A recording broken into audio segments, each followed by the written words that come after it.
Hi, I'm Lonnie Bird. Welcome to my shop and welcome to making panel doors with Amana tool. Amana tool produces several different router bits for making cabinet doors, including the reversible style and rail bits, two-piece style and rail bits, and several different profile bits for shaping raised panels. In this DVD, I'll demonstrate the steps to making beautiful cabinet doors with your Amana router bits.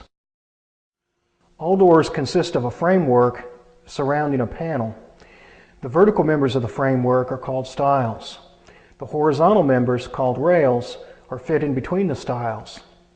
The inside edges of the frame members are typically shaped with a simple decorative profile, often referred to as sticking. Where the sticking intersects in the corner, it's coped. The frame and panel design has been around for centuries, and it's still popular today because it's both beautiful and practical. As the seasonal humidity changes, the panel expands and contracts within the groove in the frame. As a result, the outside dimensions of the door remain constant regardless of the time of the year. Traditionally, the stiles and rails are joined with mortise and tenon construction. Today, a faster method, referred to as cope and stick, is often used. The decorative sticking profile, along with the panel groove, is routed along the inside edges of the frame members. The ends of the rails are routed to create a short tenon and the cope, which is a reverse profile of the sticking. When using power tools, it's important to always follow a few safety precautions. Use safety glasses to protect your vision, and use foam plugs or earmuffs to protect your hearing. Large diameter bits, such as those being used in this DVD, should only be used in a table-mounted router, and never exceed the manufacturer's recommended RPM for any router bit. Distance your hands from the spinning bits by using push sticks and push blocks. And always use the fence. Besides providing a barrier around the bit, the fence provides a place for attaching the dust collection and also for attachment of a guard. This large guard is ideal when shaping raised panels because it completely covers the spinning bit. Finally, remember that the stock should always be fed from right to left against the rotation of the spinning bit. When constructing doors, it's important to begin with stock that's free of warp or twist. Twisted stock can kick back as it's run through the router. Also, a door that's made from twisted stock will often be twisted, and it's difficult to hang a twisted door in the cabinet. Rather than using S2S lumber, which is often warped, I begin with rough lumber. I cut it to a rough length, which is approximately an inch over the finished length, and I rip it to a rough width, and then I flatten one face and plane it to thickness. This method results in lumber that's flat, free of warp, the edges are parallel, and the ends are square. In order to ensure that the completed door fits the cabinet opening, it's important that the stiles and rails are cut to the correct length. As a rule of thumb, I cut the stiles oversize, and then after assembly, I trim off the excess so that it's flush with the rail. To determine the length of the rails, I subtract the width of the two stiles from the overall size of the door, and then I add back the length of the tenon, which is the depth of the groove in the stile. In this chapter, I'll go through the steps to making a raised panel door with the Amana two-piece stile and rail bit set. I begin by making a sample of the door stile for use when setting up the coping bit. I insert the bit into the collet fully, and then I back it out a 1/16 to ensure that the collet grips the shank securely. Now tighten the collet nut. For safety and the best support of the stock, reduce the table opening as much as possible. Adjust the height of the bit to create a 1/16 of an inch fillet above the profile.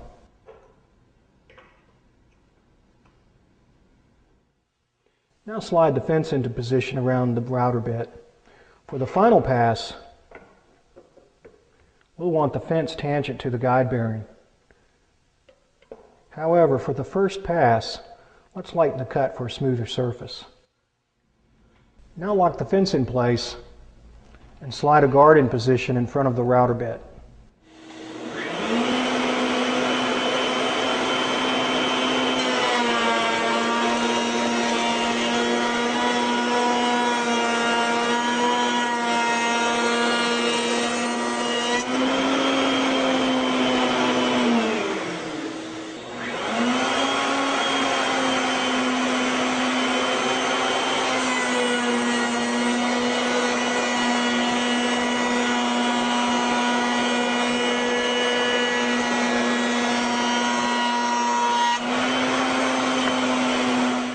Next, mount the coping bit and adjust the height to correspond with the sample style.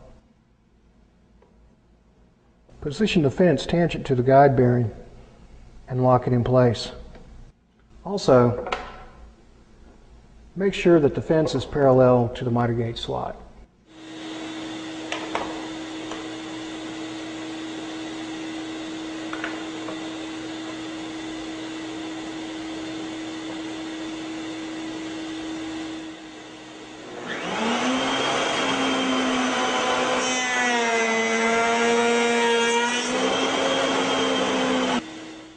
Now mount the profile bit.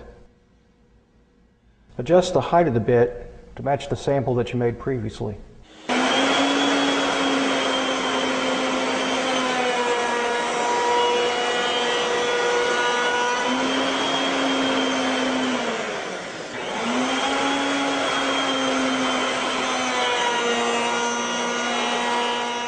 Once you've shaped all the frame members, you're ready to shape the panel. The first step is to lay out the overall height of the door on the stiles. To determine the panel size, measure to the bottom of the grooves and then subtract 1/8 of an inch for seasonal expansion.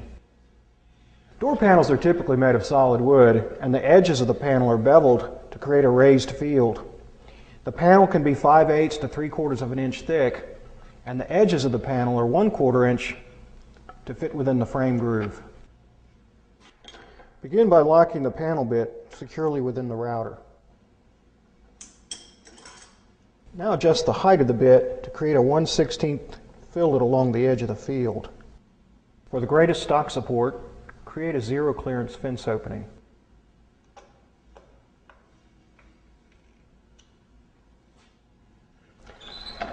Remember to position a guard over the bit to protect your hands.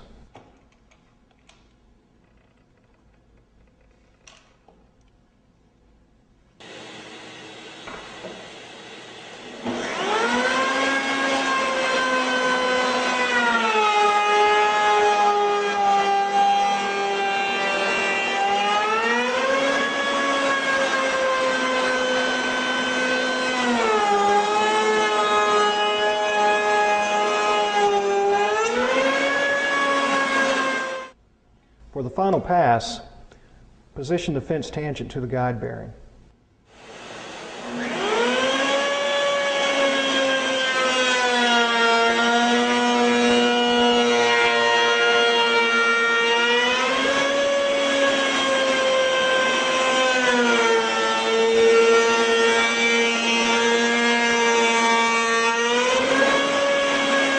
Once the panel is shaped, you're ready to assemble the door.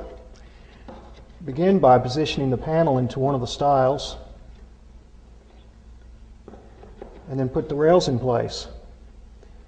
As you position the rails, line them up with the layout marks that you made earlier on the stiles.